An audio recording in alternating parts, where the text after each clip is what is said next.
Ross is the Assistant Provost of Academic Quality at Franklin University. He was the Dean of Business School there. Prior to that, he has 30 years of experience in helping businesses navigate large-scale change.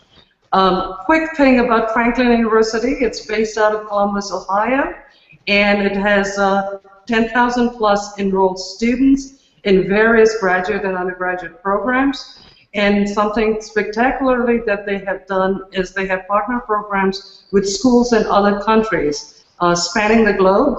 For example, Poland, Nepal, India, you have also Saudi Arabia, etc.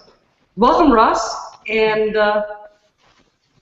what we wanted to talk about today with you was, you and I started kind of exploring Google Plus at the same time, and probably we have more questions than ever. So tell us a little bit about how you got involved with Google Plus, and what have you found so far? I've been on the bleeding edge of technology probably my whole career, and kind of defines a lot of what I've done over the years. With Google Plus, I've really followed it going way back even to earlier, the Google Wave. I was in the initial beta test of Google Wave, tried that, and was somewhat disappointed when they discontinued that product, and then I saw Google Plus coming out as a replacement.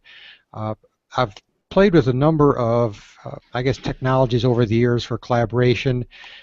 Google Plus is still somewhat new to me. I've been in it for a while, but I haven't really leveraged the full capabilities.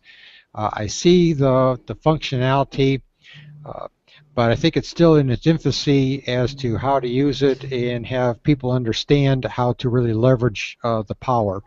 So this is really my first hangout that I've been with, so I'm kind of learning as we go along here also. So when you looked at Google Plus, what are your favorite features so far that you have seen? Oh, I guess the first is just the way to organize the people you follow. Makes a little bit more sense to organize them by groups versus having a long laundry list. So for example, I use Facebook for non-business related activities. I use LinkedIn for business. This kind of bridges the two by having a list of contacts, but being able to organize them not only into what part of my life, but also possibly into projects that I might have at any given time.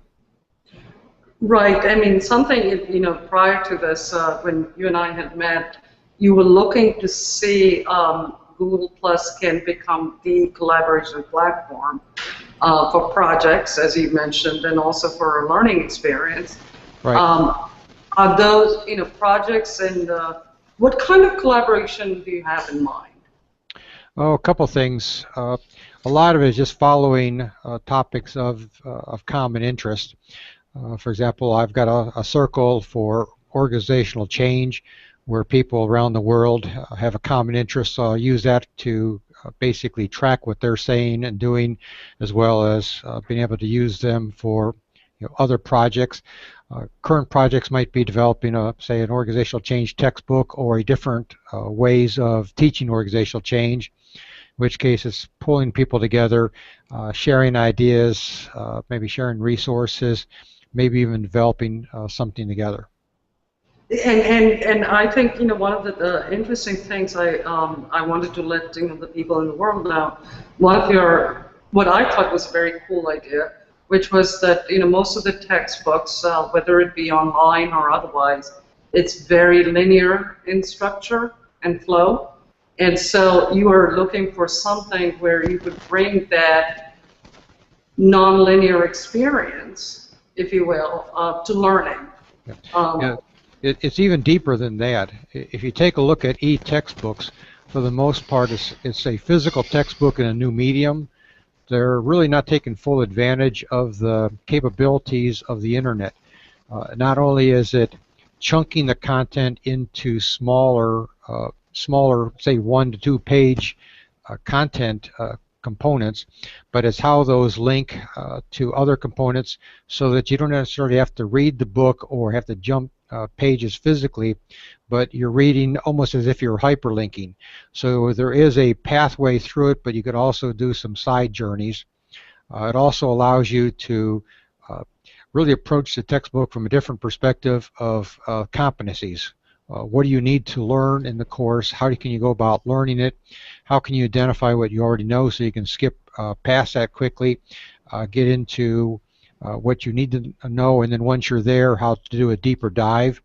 And then, as you and I have even talked about, how you could actually build that into a gamified structure so that you're basically doing the learning just in time as needed that has a relationship to some objective in the game per se that can even be dynamic in the process of the game as it plays out.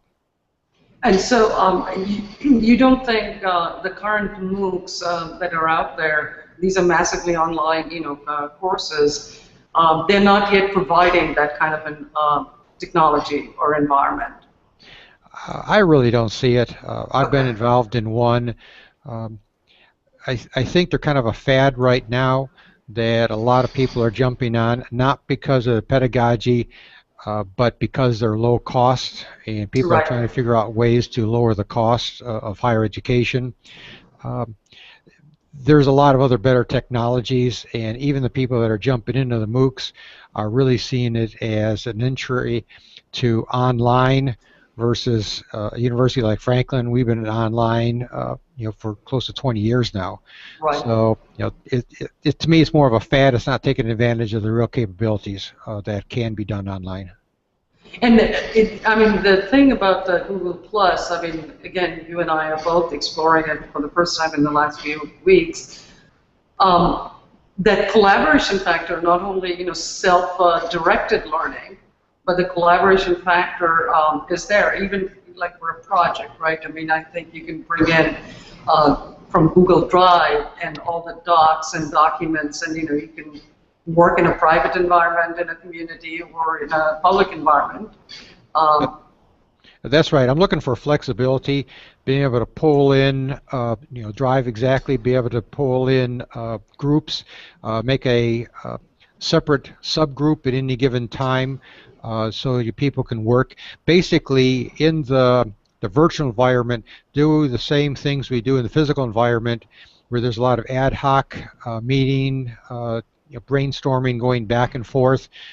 That's not necessarily time constrained, but very flexible in how you put together the project, who takes leadership of individual pieces of the project, how it all comes together, how you do the group editing and approval process as you move to the end.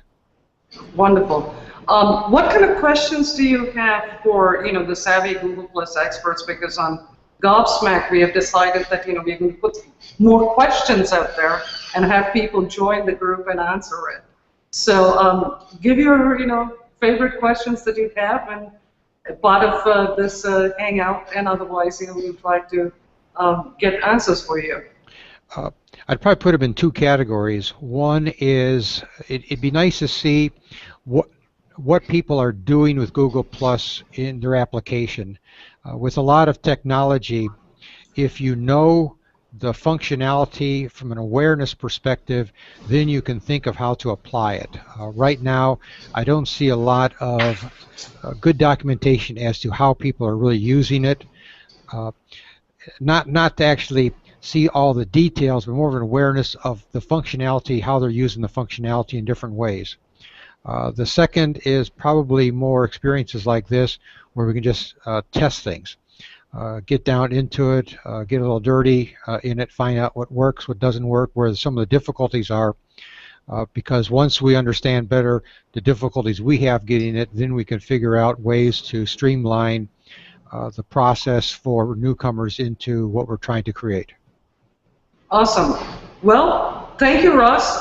Fellow Gobsmackers, please join our community and let us crowdsource all the answers for Professor Wirth's questions. I think there's a lot of opportunity for small startups to get to that API and the collaboration platform that it needs to be. Thank you all for joining today. You're very welcome. It's been my pleasure.